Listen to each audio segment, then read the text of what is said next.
you for joining us today for How Can We Trust the News, an event jointly sponsored by the Librarians Association of UCI and the UCI Libraries. Information, its veracity, accessibility, and effective use is at the center of what the library is all about. And judging from the size of the audience, I think we are in for a lively discussion about the future of the news industry, journalism, and the dissemination of information. Our special guest speaker, David Folkenflik, is someone whose voice is familiar to those of you who listen to National Public Radio. As NPR's media correspondent, he is featured regularly on NPR's Morning Edition, All Things Considered, and Talk of the Nation. He has covered a wide range of media-related topics. In recent weeks, he has been jetting between Great Britain and the United States to cover the ongoing story of Rupert Murdoch's News Corporation and the allegations of phone hacking. David is a Southern California native who grew up in Laguna Beach. And we are lucky to have in the audience in the front row his wife, journalist Jessie Baker, who also works for NPR, Slate, and ESPN, and also his parents, who are both faculty members at UC Irvine, Robert Folkenflik, Professor Emeritus of English, and Vivian Folkenflik, Humanities Lecturer. So it is a distinct pleasure to have David as our speaker. When David was an undergraduate at Cornell University, he served as editor-in-chief of the Cornell Daily Sun. Continuing to follow the Sun, he began his professional career at the Herald Sun in Durham, North Carolina. And from there, he worked at the Baltimore Sun for nearly a decade, covering higher education, Congress, and the media. David has received many awards and honors during his career. They include the National Press Club's Arthur Rouse Award for Press Criticism, which he has received 4 times, and the Mongerson Award for Investigative Reporting on the News from the University of Virginia's Center for Governmental Studies, as well as top honors from the National Headliners Club and the Society of Professional Journalists. David has just edited a timely new collection of essays entitled Page 1, Inside the New York Times and the Future of Journalism, which expands on the themes from the documentary film of the same name by Andrew Rossi.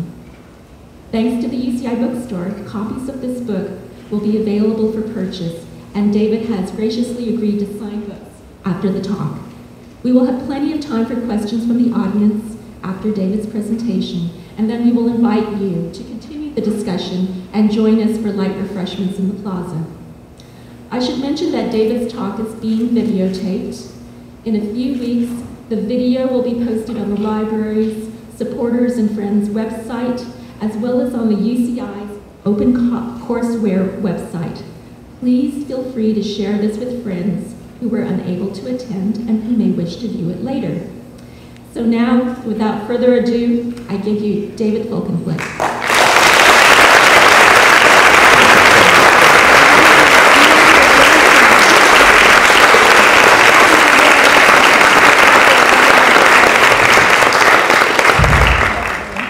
Well, I want to thank Lorelei for that very warm, perhaps I could turn this off.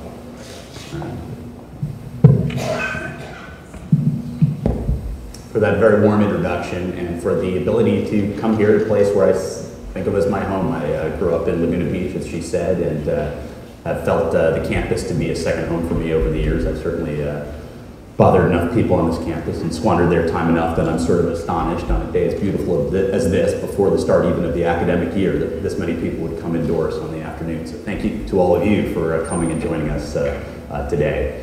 As she mentioned, I have edited this book. It's a collection of essays from some of the, to my mind, most interesting thinkers in the journalism business. It was prompted by a new documentary of the same name by filmmakers Andrew Rossi and Kate Novak, husband and wife team, who were able to get surprisingly good access to the New York Times through the keyhole of the guys who do what I do for a living, the media desk, people like David Carr and Brian Stelter, to sort of understand the moment of a real challenging crisis for journalism and to one of its exemplars, the so-called paper of record.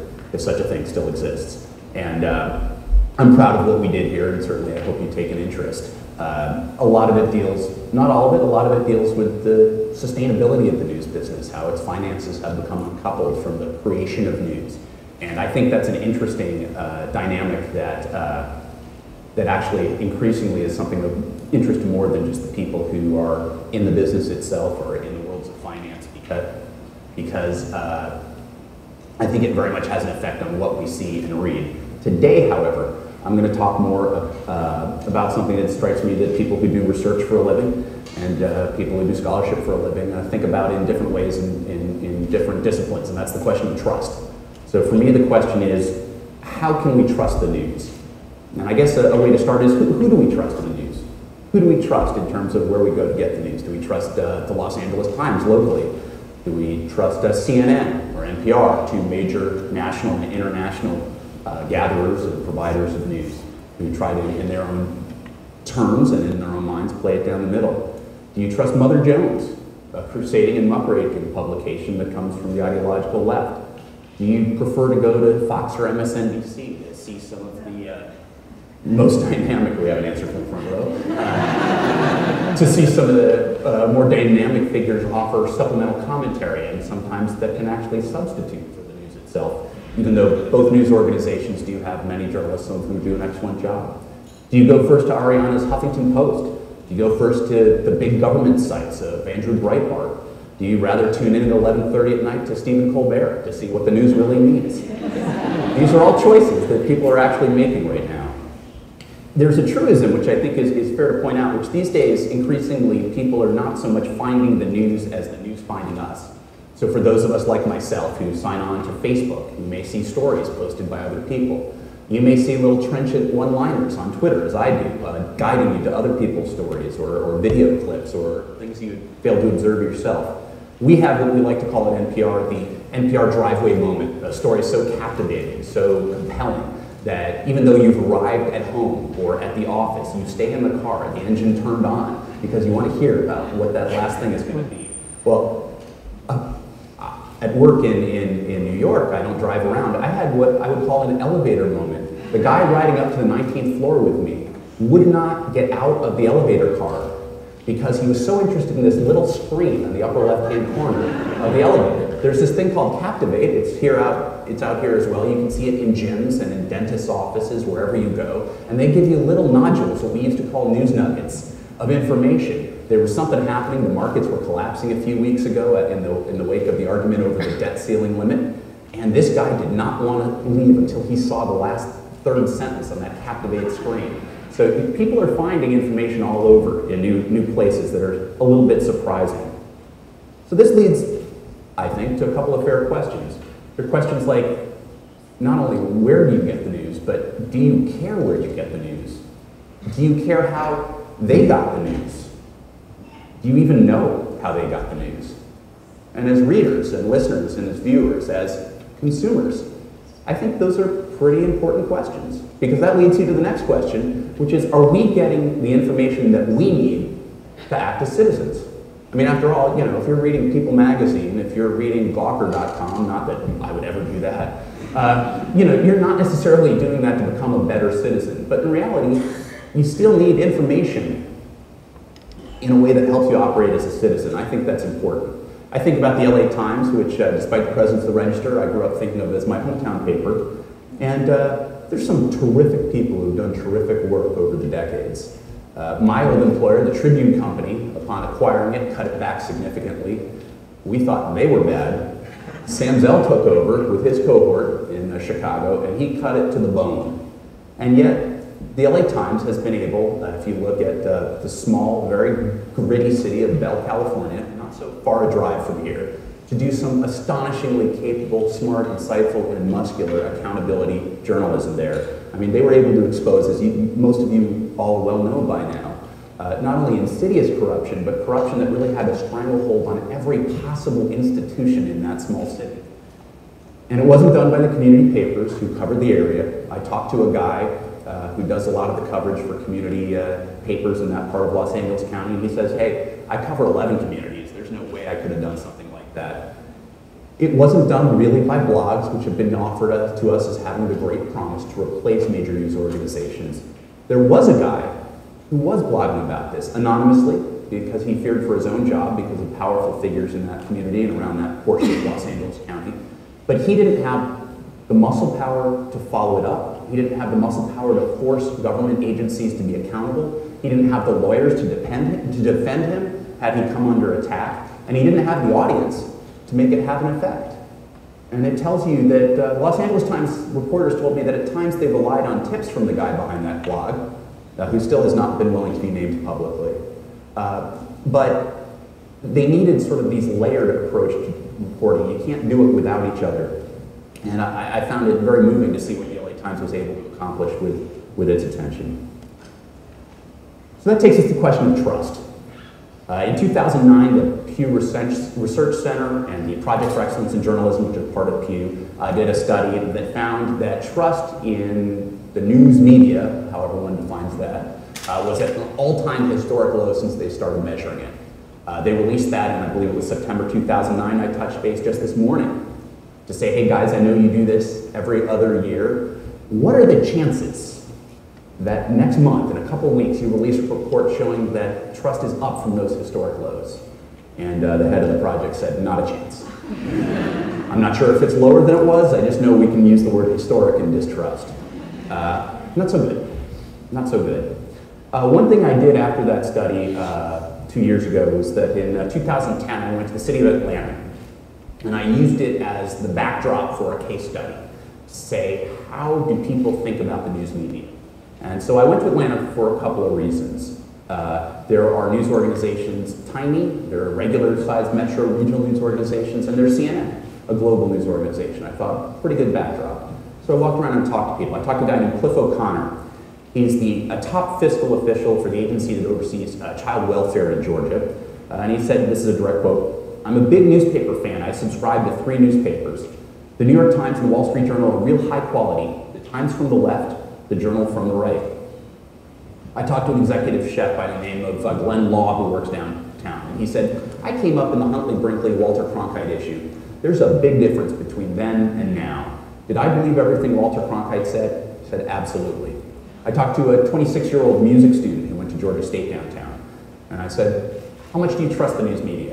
And he says, well, you know, you got to take into account. Everyone's got to slant one way or slant another way, and you got to kind of figure it out. Now, the interesting thing was in every single question, I would always ask about trust. And in almost every response, I got a response about bias or about perceived and cloaked ideology. That was pretty interesting because while it's been an element of discussion about the press, it has been the overwhelming, dominant element of the discourse, I think, in recent years. When I talk to folks at CNN, I talked to a vice president there named Richard Griffiths, a distinguished guy known only to people inside CNN and the cable news business, but integral to how they gather, acquire, disseminate the news. I said, what's your number one issue when you think about viewers? And remember, CNN, which defined cable news, created cable news, is badly lagging compared to Fox News and often against MSNBC as well. It's a real struggle for them. Why do you turn to them this day and age? People have alternatives. They don't have to turn to a TV news version of the Associated Press. And he said, trust is our critical issue. He looked at conservative critics like Fox News and said, you know, these guys have been chipping it away at us, saying that we aren't to be trusted, and there's a certain portion of the public with which that's resonated. There were others who thought about CNN and a number of other major news organizations failing to hold, say, for example, President Bush's administration accountable on some key issues, and they say, why bother? You may not be ideologically conservative, but you're not doing your job. This has eroded their standing. I talked to this tiny news site called the Atlanta Progressive News, and not surprising, they're self-identified progressive liberals. And they say we can hold local officials accountable in a way a lot of news organizations won't because we know what we care about. We care about issues of poverty, of economic justice, we care about racial justice, we care about sexual orientation, and we're going to be relentless on those issues. We're totally honest about where we are. That's how our very small readership knows how to trust us. The Atlanta Journal-Constitution, which is at one time was one of the larger regional newspapers in this country, and has a storied history of both reporting on racial segregation, but also crusading against it its editorial pages, it took the decision that year to dump the liberal editorial pages. It said, forget it, this isn't useful for us. We've done focus groups, we've talked to readers. They don't want us telling them what to think. They want us to serve up a buffet of different, varied, and often in opposition points of view. And they were pretty honest. They said, we need to reach out and chase down those suburban readers, and that's not going to be done with our liberal editorial pages anymore. Different approaches to trust. In this day and age also, you have to evaluate a lot of new players that 10 years ago you might not have had. So you think about Politico, which a lot of people go to online, I sure do. It's sort of almost like the sports pages of politics. If you think about ESPN, the magazine, it's one of those rare examples where a broadcast outlet has come up with a print product that's been a success. And they've hired some of the most wonderful reporters and writers in sport that you've heard of, including some from the Los Angeles Times. One of my favorite sports writers from Baltimore and the New York Times, Buster Ullman, is a writer for them. A wonderful place that takes a different approach to covering it. It really worked for them. Online, you can think of Talking Points Memo, a liberal outlet, the Daily Caller, a new conservative one run by Tucker Carlson, Gawker, as I mentioned before, which sort of combines a very snarky take on gossip, politics, finance, computers, whatever you want. And then there are ones that have been around but have suddenly emerged as new players. So if you think about Bloomberg News, it's a very serious news organization with global reach that is expanding simply beyond its financial element that really pays its bills. There's NPR, which I think has gone from a good to listen to probably a must listen to for a lot of people who really want to be informed about news and about context.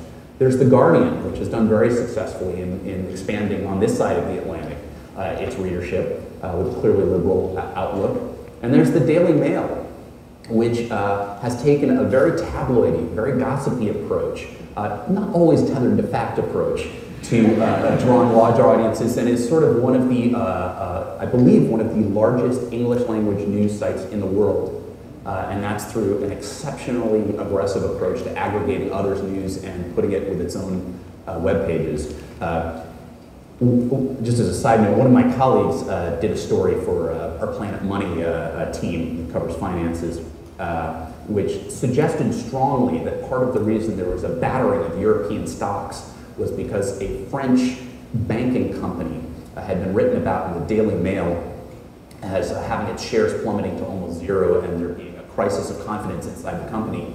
It appears they may have been inspired by a fictional, basically a novel that was being published in a serialized form in a French newspaper, and that the Mail may not have registered initially as fiction and satire. So take that for what it's worth when you think about what you're trusting. There are also new kinds of players in the news business. You're seeing universities building out their own reporting efforts. Walter Robinson was the leader of what was called the Spotlight Investigative Unit team at the Boston Globe. He now oversees journalists, I believe, at Northeastern University in Boston. And oftentimes in helping to edit and curate their work, he shepherds their work onto the front pages of his old newspaper, the Boston Globe. It's a very interesting dynamic that you wouldn't have seen. Similarly, New York University has attempted a sort of micro-blogging effort on Greenwich Village, and the New York Times has sort of had a dalliance with NYU in trying to figure out, is this news that we can put together and offer to our readers who might be interested in that neighborhood approach to coverage of New York City, that the Times itself may not have the horses for all of its vaunted reporting newsroom to do on its own. There are not-for-profits like Voices of San Diego, a few hours drives south of here, and you're seeing these small not-for-profit newsrooms seeking to eke out financing through foundations, through membership gifts, much like those given to public radio stations, to find a way to be viable, a very lean newsroom, but providing some vital reporting that often major city newspapers can't provide themselves. Like San Diego Union Tribune, which has also been cut back significantly. I think public radio newsrooms, including KPCC, KCRW in the Los Angeles area, are becoming more muscular, trying to pick up a bit of the slack. They can't replace what newspapers do, but they can complement it. I think that's important. And you're seeing some other approaches too. A friend of mine named Jim Bankoff created a collection of passionate blogs from different markets all over the country, all the major markets for major sporting leagues. And he's created sort of whole cloth a network of passionate, fan-driven websites about each major sporting team in the country. Now, they're not run by the teams themselves, although Major League Baseball has actually better sites than ever for each team, and same with the other professional sports teams.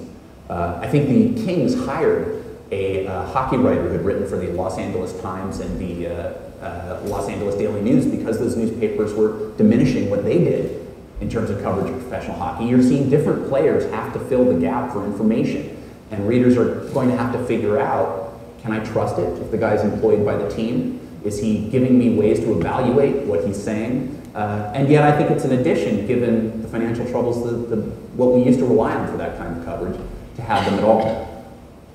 Just yesterday, as a small example, I got sent a Twitter direct message, to be precise, from Gary Schwitzer. He's a former network correspondent, used to be a professor of journalism at the University of Minnesota. And he sort of fact-checks coverage of medical developments and healthcare issues. He sent me a link to a Daily Mail story from last Friday, I think it was, as the 19th. And the headline was, "Raise a glass to the red wine pill to cure everything from obesity to cancer." Again, I just underscored the Daily Mail. He also sent a link to a blog that basically very carefully and methodically shattered that claim. What interested me was that was a blog written by somebody who had been a professional medical writer, but the blog was operated by the National Health Services, that is the British public health system, and they were providing information that people could use in a clear way. You can find things on the FDA, you can find things on the US Department of Health and Human Services here as well, but you're seeing new players provided at times helpful, mediated information that might possibly at one point have come from professional news organizations before. And you can find those in a variety of ways if you come across it. There were old values in journalism that were always underscored. You wanted to be authoritative. You wanted to be competitive. You think of big name brands you could trust in the old days: CBS, ABC, NBC, New York Times, LA Times, Washington Post, you know. Yet there have been so many lapses, which I alluded to before. I think that, you know, since Spiro Agnew, before that, since, you know, Joe McCarthy, pick a date, you can find it, the conservative movement in this country has seen the mainstream press as a political player rather than a fair arbiter. Even in the modern era, when there's this aspiration, anyway, toward even-handedness and objectivity.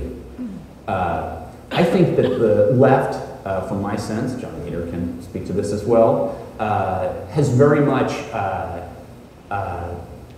sort of taken on the same degree of disgust and of disagreement and of skepticism about whether or not the American press is a political player rather than an arbiter after the weapons of mass destruction coverage in the lead up to the invasion of Iraq. There were other moments, you know, you could talk about certain moments in the 60s, you could talk about you know, Iran-Contra and Reagan, or, you know, those years. But I really think that was a signal moment when a lot of liberals sort of said, you know what, these guys are not applying due diligence for us. They are not addressing and posing questions that need answering. They are not scrutinizing the assertions to see if it holds up to the most rigorous critics. Conservatives, however, almost within a year or two of that, felt affirmed in their beliefs. There was the 60 Minutes 2 report on President Bush's military service record. Well, I had mentioned Walter Robinson before from the Boston Globe. He had punched holes in then Governor's Bush's military service record back during the Vietnam era. What the CBS report did was essentially use clearly disputable or probably fabricated documents to make their case, and thereby eroded what credibility one could attach to their questioning of his military service record. If you look at the New York Times, I think under Bill Keller, it has fared pretty well, given the financial stresses and given a lot of the challenges facing it. A lot of what we know about what kinds of domestic surveillance and spying that occurred, a lot of the what many people would consider to be torture that occurred of detainees have been revealed by the New York Times, among other news outlets. However, you know, people think about the New York Times, and a lot of them look at the Duke lacrosse case, which was not an incidental story for the Times, but really almost a crusade in its coverage. And it was very clear over time that its reporting had dovetailed too neatly with the now discredited prosecutor who sought to put those college students in jail for what were clearly very discredited allegations later on. My own network, NPR, took a hit when it reported that Congresswoman Gabby Giffords had been killed. We had been the first to say that she had been critically wounded and shot. We did not use our own, and we were right to do so. We did not use our own safeguards and our own rules in reporting that she was dead, and it was both, terribly traumatic for the family, for people who cared about, a lawmaker simply doing her job, but also a terrible failure on our part.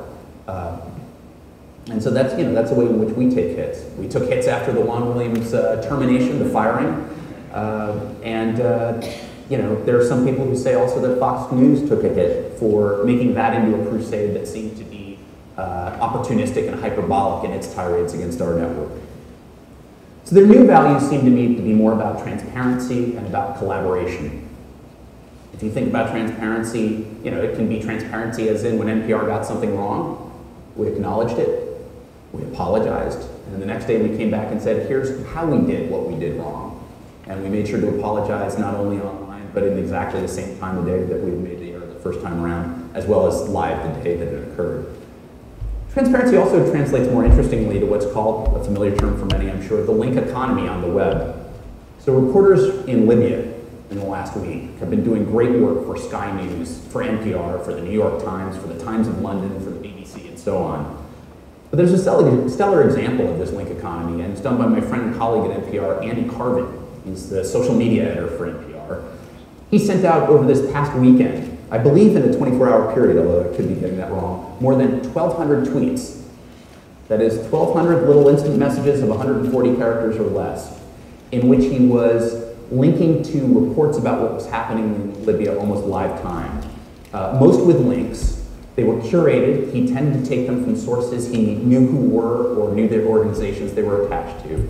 He raised questions about sourcing of assertions, as in, how do we know that both sons of Muammar Gaddafi have been arrested? Turns out one of them pranced through the streets of Tripoli yesterday, maybe not so much in custody.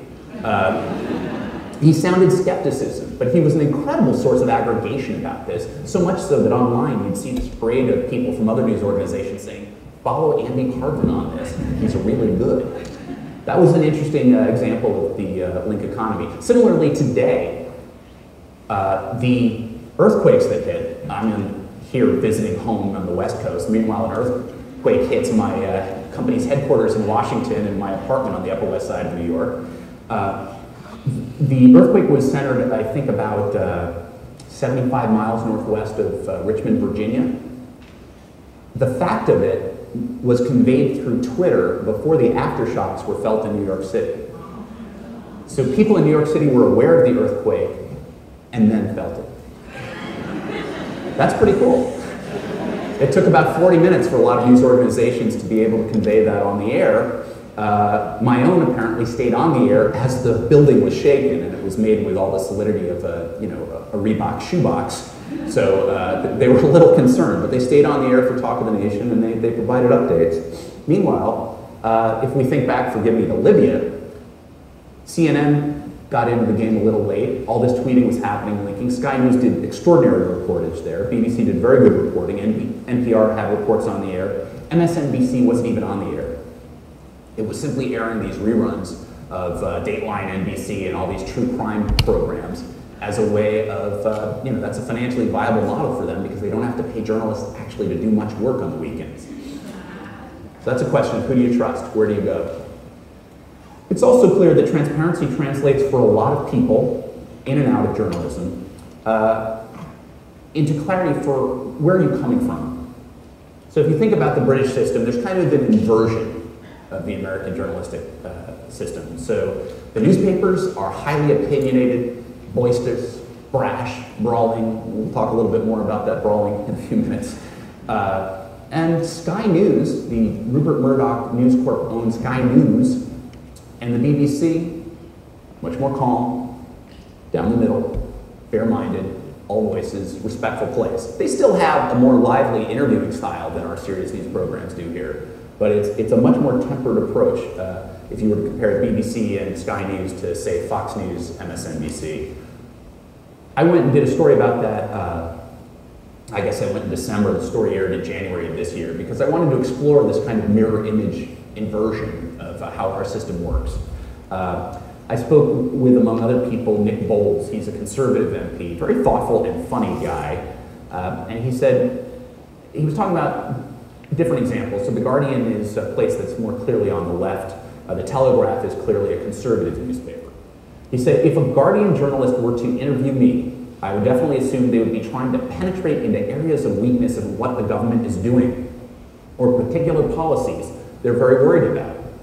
Whereas with the Telegraph, they'd probably be more likely to be looking for ways in which the government was betraying the conservative cause. He doesn't expect any of them to give him a free ride. He expects all of them to slap him around.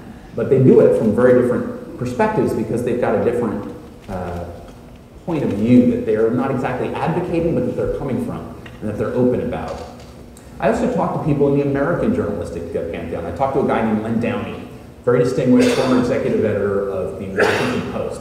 And he's a guy so scrupulous about his belief in the aspiration of impartiality, recognizing that as a human it's impossible to obtain perfectly, that he didn't vote when he worked for the Washington Post. He said that could possibly tend to compromise me even though it's a secret ballot. So not only did he not register for a party, he didn't take part in his most fundamental right as a citizen. That's a tough approach. He didn't insist that his journalists follow his example. So I said, what do you think it would be if you were to make it clear, sort of identify where you were coming from as a news organization and make that clear? And he said, and this is a direct quote, I believe the Washington Post does make it clear where we're coming from.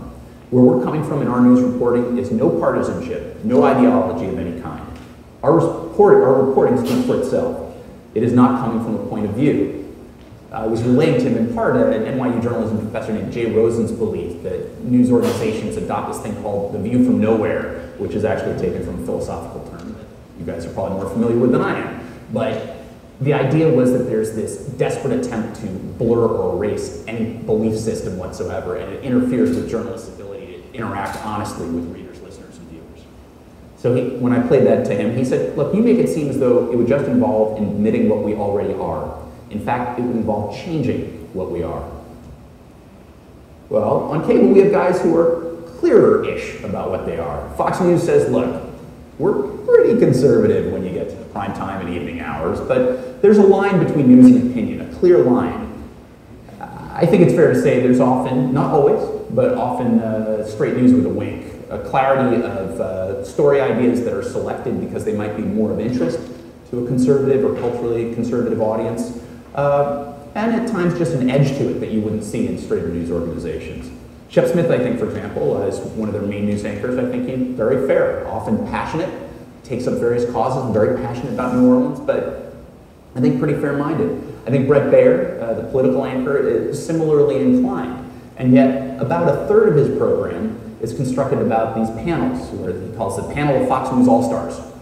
And they have a good conversation there. And I've got to say, it's a civil conversation, and it's often an informed and smart conversation, but there are always three people on that panel.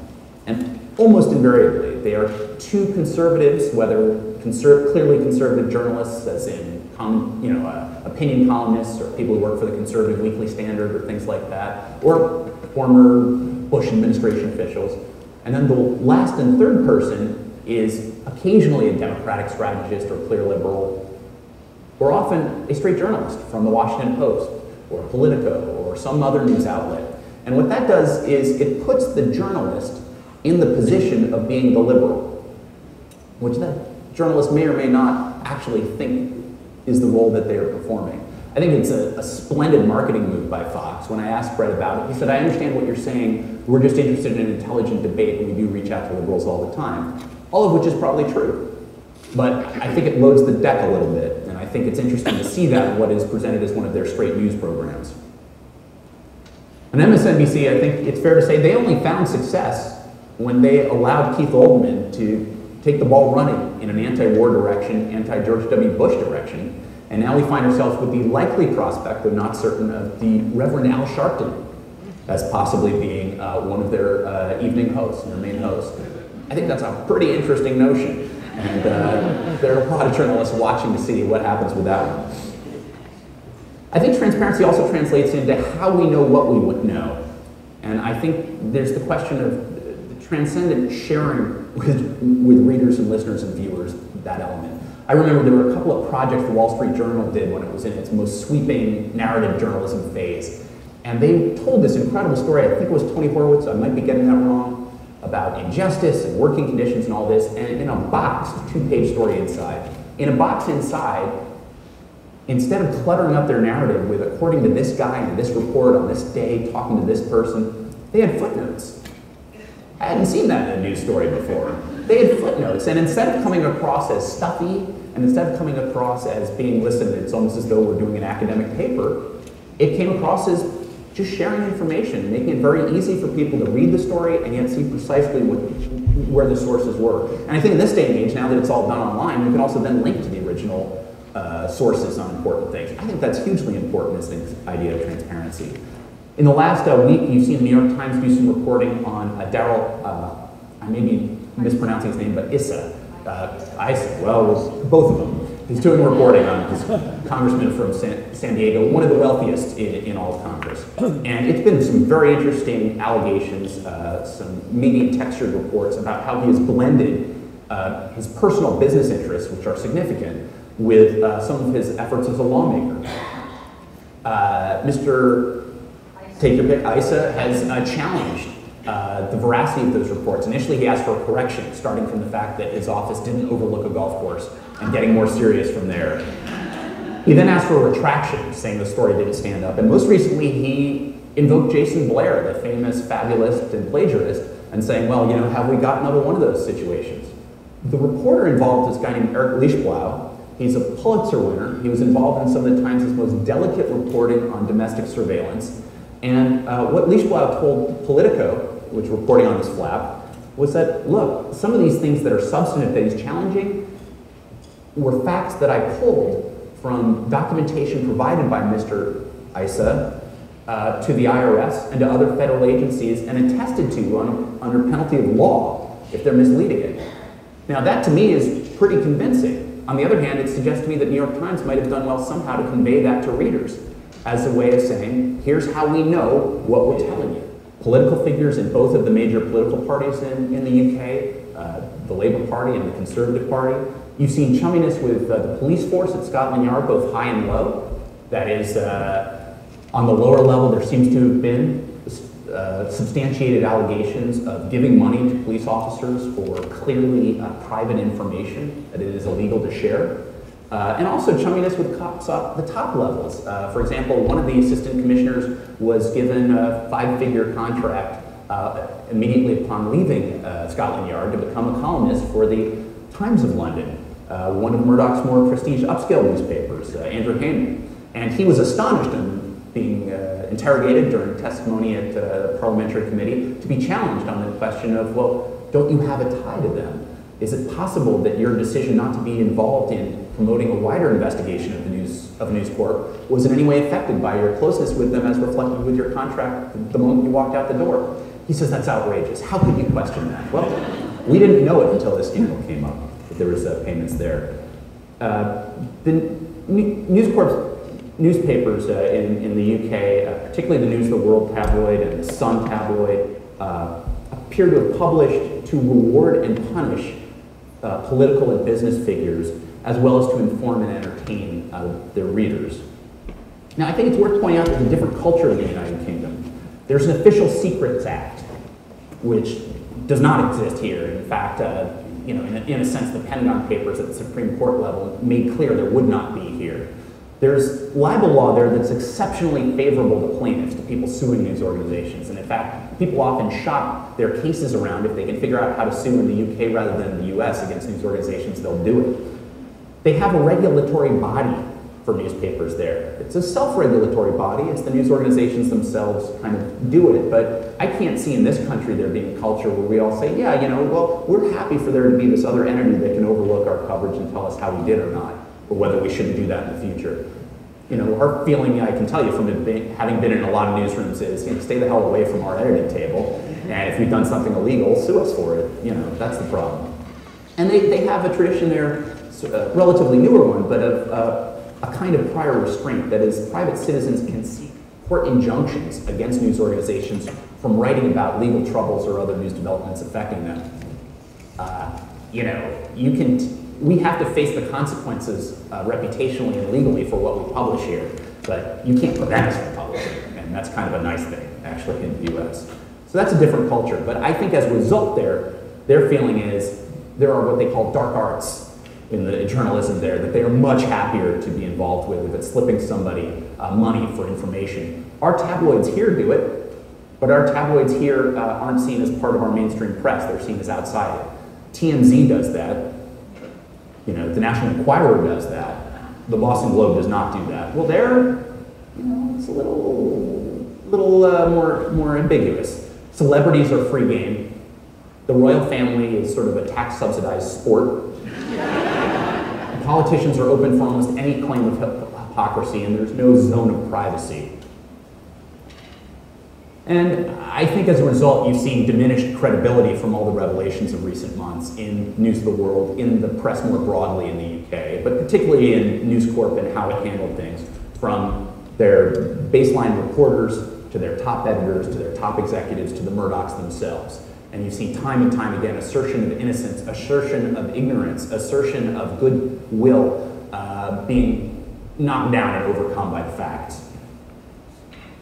And yet I think it's really important that this only really became an outrage in England. And I noticed this on July 6th, on a Tuesday when Prime Minister David Cameron gave remarks from the capital of Afghanistan when he's at a press conference supposed to be addressing the question of the British military presence there. Hamid Karzai is there waiting to talk at the podium too, and he first had to address the question of this young girl who had been abducted and murdered, whose voicemails had been hacked into by the reporters of this tabloid, and he had to talk about his outrage. That said to me this was a crisis for the British political system that he did that from Afghanistan.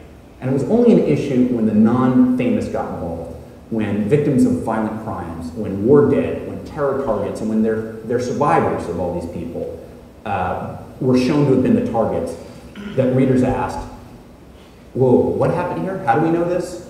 But prior to that, when you're scooping up information about Hugh Grant and his various girlfriends, or Prince Wills and what they're doing at the nightclub with Prince Harry, readers didn't ask, how did the paper know what it knew? How can they be so omniscient? Why do we tolerate this degree of an invasion of privacy? And I think this takes us back to our original questions. Do you care where you get the news? Do you care how they get the news? And are you getting the information you need to be a full citizen of the country in which you live? Anyway, those are my thoughts about trust and about the media, and I appreciate you guys being here, and I hope to take your questions if you have any.